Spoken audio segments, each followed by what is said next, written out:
Hello everyone, Achalin over here. As you always know, you can like my videos if you enjoy my content and also subscribe in one of the cats that is over there if you enjoy Subletly raw content and raw content in general.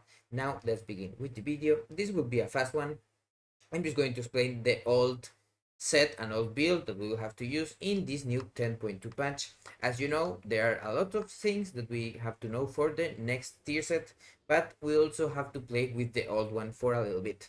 Now with this build, I'm going to play a 2 set and 2 set. What does this mean? Is we have the extra symbols of death when we use dance and also the shadow copies. They don't change our rotation much. The only thing that changes in this case is when we use this set.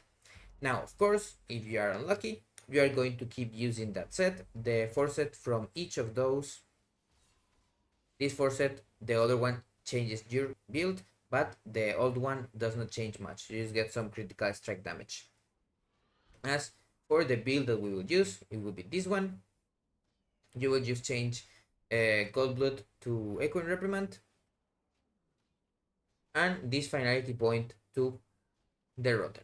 There is also some build that uses sepsis and perforated veins instead to get a little bit more burst, but we don't care that much about that, and this build is going to last only 1 or 2 weeks if you're unlucky, so we don't care that much about that. Of course, now let's say, what are we going to use? If you played Rotten in the last patch, you know that we want to use Symbols of Death before the pool, because Symbols of Death only pandemics but does not renew or get more duration. What does this mean? If we use Symbols of Death and then banish Symbols of Death, let's say to reset our cooldown, normally you would get 20 seconds, but you will only get 13 because the buff duration can only pandemic, getting 30% of its duration.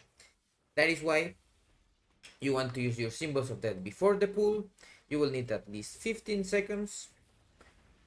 So if the pool is 20, you use it at 15.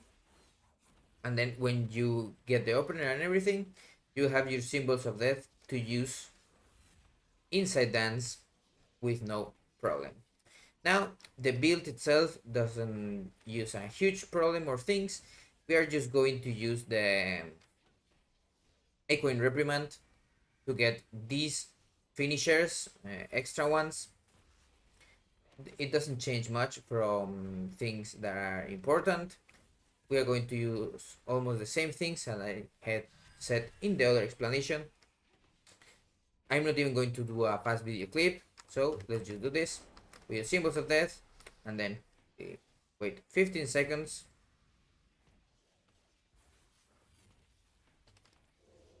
When it's on, you can also wait 20, the 20 that we use.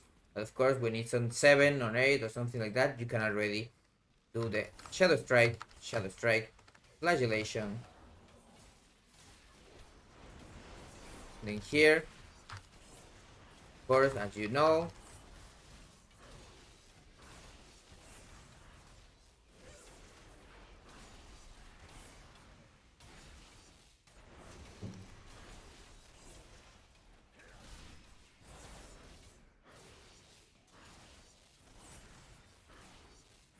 with this build, of course, you won't be able to pop the echoing strikes, but you can see it's kind of decent. Nothing crazy. I didn't even use my trinket or bot or anything, but it's just so you know. Then, of course, when you are doing the normal dances, you want to use the Echoing Reprimand inside your Shadow Dance to get that extra stack of Shadow of Dance Macabre, and then pop them if you can, and if you can't, no issue. So I will see you on the next video.